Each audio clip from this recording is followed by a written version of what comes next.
Hey guys, and welcome to Quality Shot. I'm joined by Venu from Venu Cricket Catch Up. Please check out his weekly segment and, of course, subscribe to our channel if you haven't already. Thank you very much. Your support is greatly appreciated. We're going to go through the Sri Lanka and South Africa series. So, Sri Lanka's tour of South Africa, the two test matches that have just happened. South Africa winning it 2-0 and pretty convincingly. Winning the first one by an innings of 45 runs and the second by 10 wickets. But I think we can safely say the scores probably do not match the abilities of both teams. And I'm sure we'll be discussing injuries in a little bit as well. Before we do, though, Venu, what are your initial thoughts as a Sri Lankan fan? How are you feeling about the whole series as a whole? In one word, a disappointment. Disappointment. Why do you think it's a disappointment? Apart from injuries. Just it didn't live up to the epic series last time Sri Lanka were in South Africa. So they won quite convincingly, won 2-0, and it just didn't. Look, I can always talk about injuries that as the excuse, but even in this test match, they had the opportunity to put a second innings lead when Karunaratne and Dickwella were in. They were like 15 runs ahead. They could have easily got 150 odd, but they kind of capitulated near the end, and that was kind of disappointing. The thing is, when Sri Lanka lost sessions, they lost them big time. So that was the biggest disappointment, I think, barring the injuries, of course. Yeah, so injuries, I don't want to go into too much because I think we know that did play a big part. Danjay De Silva and Chandimal getting injured. Also, Rajitha got injured, and a couple of others, I think, that off the top of my head, I can't remember. But yeah, I mean, those are big losses considering Danjay and Chandimal batted so well, especially in that first innings, in that first day and first test match. So they were missing. Sri Lanka were missing them very dearly in that middle order. But I agree with you because Sri Lanka had moments in both test matches where they could have really taken it and grabbed the test match by the scruff of the neck and thought, you know what, we can stamp our authority here a little bit, but they just couldn't quite do it. Karunaratne obviously with that 100, as you said, but they just couldn't push on and really utilise that start that they got with him, that really impressive 100.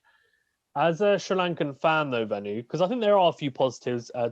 Two players on the top of my head that I think were big positives and pluses: Hasaranga and Shanaka, two all-rounders that actually I think have come from the LPL, the inaugural LPL, and performed relatively well. I think with bat and ball.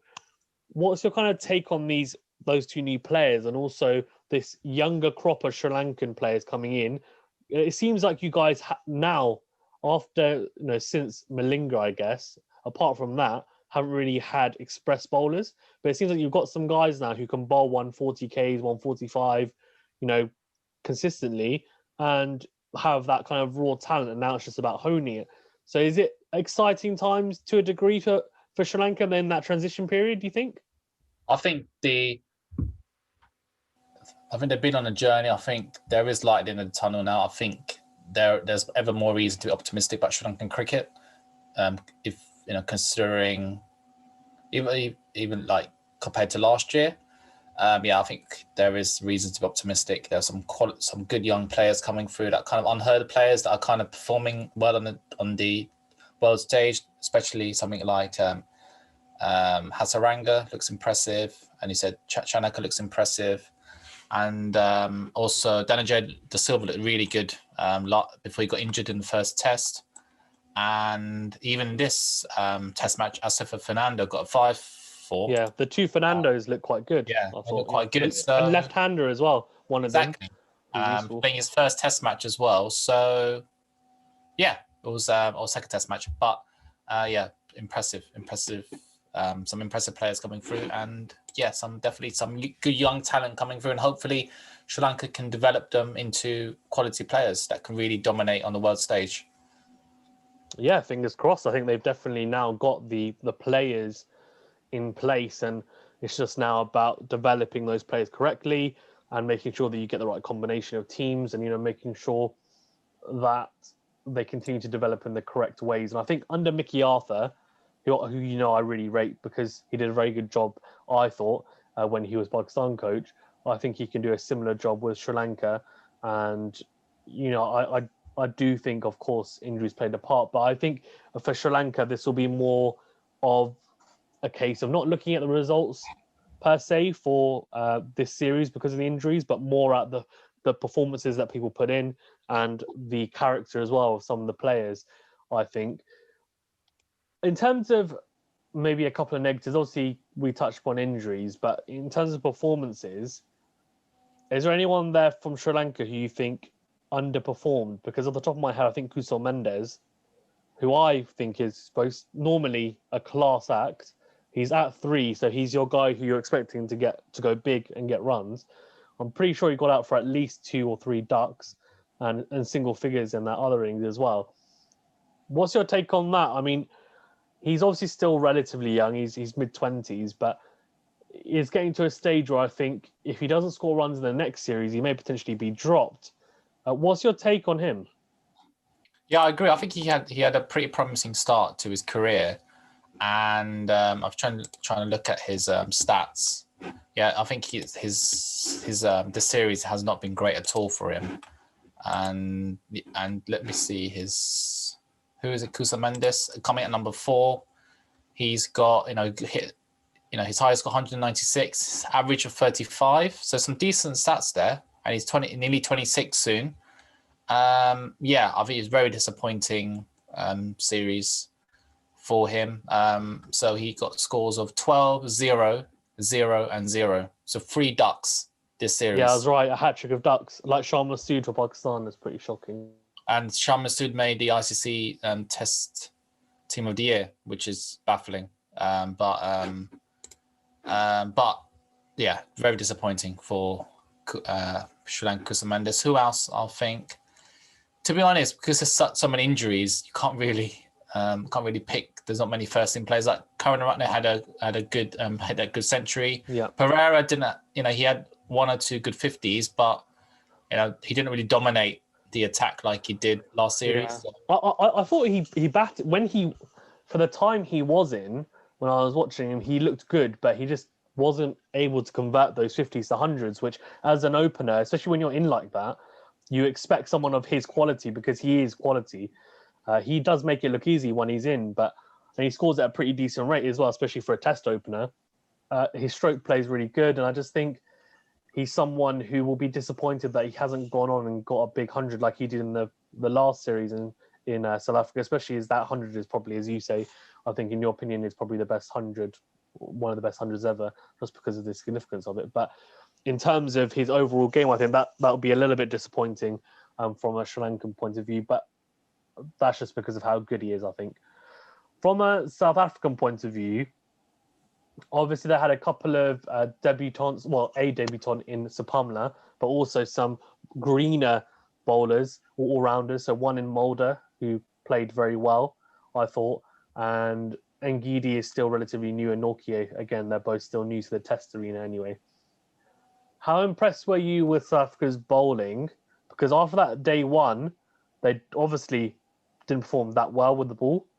But after that, and I think they didn't look back after that first day, and they just thought, you know what, okay, let's get over that. And they got over that hurdle. And as soon as someone like Sapamla got his first test wicket on the back end of that day 1, he started getting wickets in day 2, and he got confidence as an example. So what's your take on their bowling at the moment without Kagiso Rabada? Yeah, you made a really good point there. No Rabada there, their best bowler, their attack bowler. And they've done relatively well, considering there are some quite new bowlers there in Sapama and Mulder as well, but they seem to get more confident. And yeah, fair play to them. And yeah, they seem to bowl. And Nokia looks good as well. Yeah, so impressive performance by South Africa in terms of, I think their bowlers really developed the series, so that's a plus for South Africa going forward. Yeah, no, I agree. I think Mulder, I want to rate briefly touch upon because I actually did a bit of research on him, and when he was growing up in the South African system, he was seen as a batting all-rounder. But as of late, his bowling's come on quite a bit, so he's been brought into this side, and obviously the position he's in, he's more of a bowling all-rounder. But in South Africa, they see him as a genuine all-rounder, and they almost see him as someone who could potentially become. And it's funny that I'm going to say this, but that's how good Ben Stokes is now. They see him as their Ben Stokes, similar to how I guess New Zealand see Carl Jamieson probably like long term as their Ben Stokes. I think that's what South Africa are looking to in Mulder, because he looked quite good with them. We got early breakthroughs, especially he displaced the openers quite a few times as well. Got kind of top order wickets, and even though he got 9 wickets, Sapamla got 10, and Nortje 11. Nortje and Sapamla got a high percentage of their wickets were the lower order or tail end, which obviously you still need to get those wickets, but Mulder got key wickets at key times and looked quite decent with a bat when he did get the opportunity to bat. So I think he was good. I want to touch upon then another positive in Dean Elgar and du Plessis. First of all, Dean Elgar, Venu. So I've actually, if someone wants to correct me, they can. But from my knowledge, statistically, I think for the past year and a half or so at least, his stats are the best of any other Test opener in international cricket. So better than someone like David Warner off the top of my head, whoever else. So I just think, he, for me, is in prime form. And as a Pakistani fan, I'm really scared because he's come to Pakistan in ridiculously good form. And the one thing that I noticed is that his strike rate is a lot higher. And he said after his first knock of 90 odd, he said, I'm trying to improve my strike rate because I think I can score quicker. And he's scoring quicker, but still getting good results, if not better results, which I think is really impressive. So what's your take on him? Yeah, he's had an excellent series, the leading run scorer of the series of over 250 runs. Yeah, very impressive player. Yeah, and looks just dominated the attack. And you are right, he has changed the way he's played at a faster rate as well, which is, I think, how Test cricket's changing towards that now. I think you need an opener to go at a faster rate nowadays. Yeah, very, very good that Elgar and also du Plessis finding some form, and yeah, they're going in touring Pakistan, and that'll be a good series because Africa, back of a 2-0 win, and Pakistan are coming from a 2-0 loss. So it'll be interesting to see how they do in Pakistan. I'm looking forward to that series, actually. Yeah, I agree. I think South Africa might potentially be catching Pakistan at a very good time. And especially as they're in the ascendancy as well. So who knows? We'll see. I think it'll be a very intriguing series, 100%. And obviously, as you mentioned, Faf du Plessis batted very well. 199, that very big knock from him was a very, very good knock. And there was a lot of scrutiny in the South African media actually around him, considering people were saying, should he actually be considered for South Africa still because of his age? And, they were saying, we don't know if he's going to be able to perform. But he kind of just shut the doubters down, to be honest with you, pretty much straight away with that 199, which is very, very impressive and shows that he's a mainstay and potentially, apart from maybe Dean Elgar, the best batsman in that lineup. Yeah. Let's then, before actually I say anything else, Dean Elgar, you mentioned that obviously he scored at a very slower rate previously.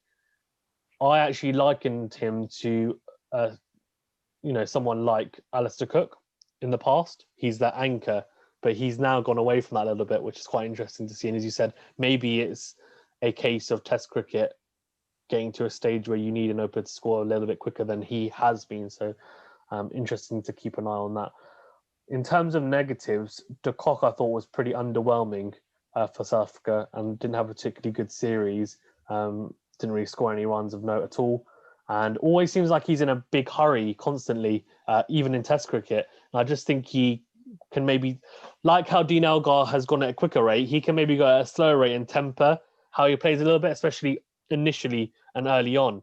What's your opinion on him? And what do you think? Obviously, he was a standing captain. This isn't his preferred format, I would say, but he's a class player and surely should be doing better in the Test arena.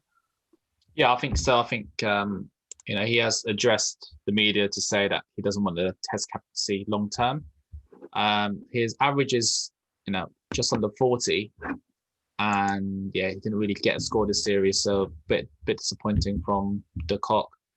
I think he does like to go at a fast rate as well, but he did, he is a good player to watch once he gets in. But yeah, a bit like a Josh Butler player, but yeah, he just didn't really perform this series. Yeah, I agree, 100%. Pretty disappointing from him, but I'm sure he'll come good at some point. Is there anything else you want to touch upon for South Africa, Venu, before we wrap up Not on quite. South Africa? It was a clinical display. They basically beat what the opponents in front of them, fair and square. Yeah, good display from South Africa. That's it, really. That's all I have to say. No, I agree. I think Nortje looked a lot better as well. He seems to be getting into his own in terms of bowling on the test stage for sure.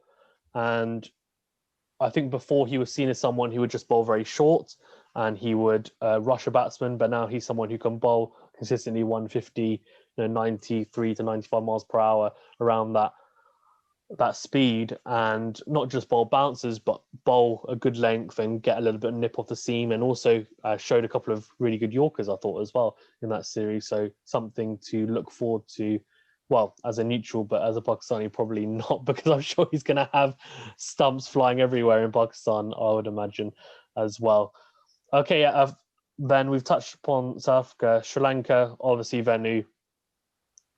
They have a tough test in England. Yeah. If Sri Lanka have everyone fit for that tour, what do you think? How's that going to go? Because, I think it's going to be a very stern test for England, to be honest with you. But as someone who obviously supports both teams, what's your take on it? If Sri Lanka can get a couple of players back to fitness, hopefully Danjay De Silva gets back to fitness, and Kasan Rajapaksa as well, hopefully he looked really promising. And the annoying thing is, I know the first day of the series, they looked really good. And, but it just went downhill with all the injuries, that test match. So if they can get the players fit, and remember they're at home, Sri Lanka are quite tough to beat at home as well. They'll have the spinners, and the batsmen can play, obviously on the spinning wickets. Yeah, I think it'll be a tough ask for England, but England have got some quality players, and without Stokes and Archer, of course. And I'm tuning in definitely. But I think England, when they last came down, I think they won quite convincingly. I think they won 3-0. It was a clean sweep. Yeah, they did. Yeah. So and Ben Folkes performed well. Then the spinners performed well, such as Leach. So I think this series, I can see England winning 2-0. Okay, interesting. Yeah, I think Moeen Ali is going to be a key because obviously he's got COVID, but he bowled well. I thought he performed quite well, not just against Sri Lanka, but against India the last time England toured India as well. And he seems to perform quite well in the subcontinent, obviously because he's a spinner himself as well, but with the bat a little bit as well. So I think he hasn't been in the best of form as of late, as we said, because he was included in us talking about being one of the most disappointing players of 2020, just because of how good we know he can be. So this could be a chance if he's able to be fit for that first test match in Sri Lanka to perform, I think. So we'll see how it goes. I think Sri Lanka, you say 2-0. I think for me, I don't know. I would go maybe 1-1, or I wouldn't be surprised if Sri Lanka even win both games. If they have everyone fit, I can see them doing a decent job there. I think Hasaranga is going to be key if he plays. I don't think he's a massive turner of the ball. And I just think in his own conditions, home conditions, I don't know whether he will utilize the conditions enough. But we'll see. We'll see how it goes. If they play Dom Bess and Moeen Ali, will be interesting, because Dom Bess isn't that experienced in Sri Lanka. Jack Leach, as you said, toured with Moeen Ali before. He's in the squad, but they've obviously favoured Dom Bess in the past.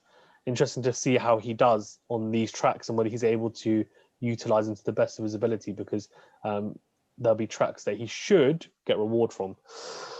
Okay, we'll talk about it more in depth, Venu. I think maybe we can do a preview on that, because a lot of talking points for England in terms of bowling options, team options, etc. as well.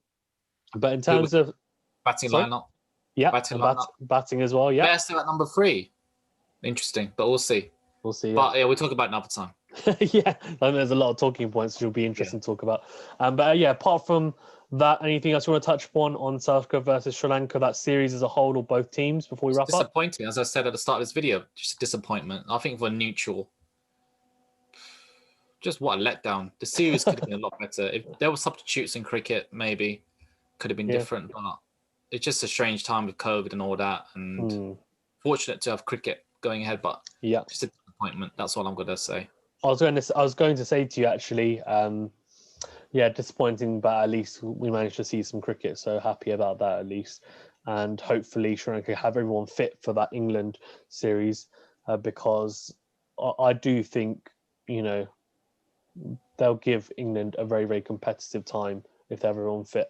Okay, thank you very much, Venu, for being on. Guys, if you haven't, please check out Venu's segment, Venu's weekly cricket catch-up, which is a playlist on our channel.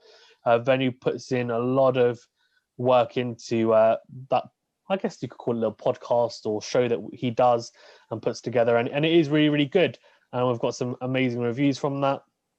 So do check it out. It's a weekly one that he does on lots of different topics, not just talking about matches going on right now, but current topics in cricket, talking points. For example, he talked about the substitutions, went into that in detail in the latest one, and concussions, substitutes was another one. We went into that, how that should maybe work as well. Lots of other topics to discuss. So please check that out. And we'll be releasing another one this week, which Venu will be putting together, which I can't wait for. Okay, thank you very much, guys, and stay safe. And I'll see you on the next video. Thank you very much.